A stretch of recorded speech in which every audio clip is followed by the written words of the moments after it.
Hello दोस्तों, मेरे YouTube channel पर आपका स्वागत है। आज मैं आप लोगों के लिए एक और बिल्कुल सच्ची डरावनी कहानी लेकर आया हूँ।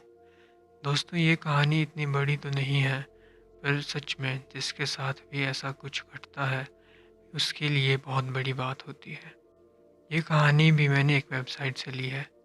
ये कहानी आनंदो दास गुप्ता जी ने पोस्ट की थी। तो ये कहानी मैं आपको उन्हीं के पॉइंट ऑफ व्यू से सुनाऊँगा।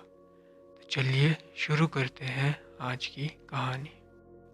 ये घटना लगभग 17 साल पहले की है। उस समय मैं अपनी फैमिली के साथ आगरा घूमने के लिए गई थी और हम आगरा से वापस दिल्ली अपने घर जा रहे थे। वापसी में बहुत ज़्यादा ट्रैफिक जाम था और ये बात उन दिनों की है जब दिल्ली आगरा एक्सप्रेसवे नहीं बना था। काफ़ी देर जाम में फंसे रहने के बाद मेरे पिताजी ने देखा कि कुछ गाड़ियाँ एक गांव वाली कच्ची सड़क की तरफ जा रही थी। उन्हीं में से किसी से पूछने पर पता चला कि ये कच्ची सड़क आगे हाईवे से ही जुड़ी हुई है। तो मेरे पिताजी ने भी उस सड़क से जाने का फैसला किया ताकि हम थोड़ा जल्दी घर पहुंच सकें। तो हम उस सड़क की तरफ मुड़ गए और आगे बढ़ गए। वो रास्ता बहुत सुनसान और ख़राब था। मुश्किल से वहाँ पर एक दो गाड़ियाँ ही चल रही थी, पर अंधेरा होते होते अब वो गाड़ियाँ भी कहीं दिखाई नहीं दे रही थी।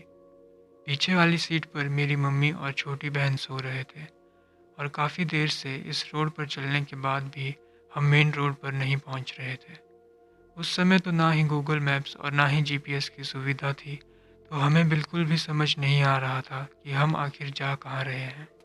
कुछ देर और चलने के बाद हमें एक आदमी दिखा जो अपनी साइकिल से जा रहा था।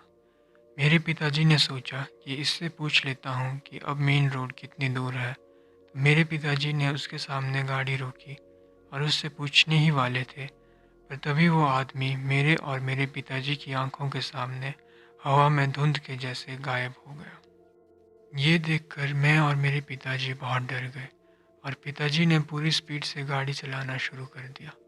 पिताजी ने मेरी तरफ मुड़ के देखा पर कुछ कहा नहीं। तो मैंने उनसे पूछ लिया कि आपने वो देखा?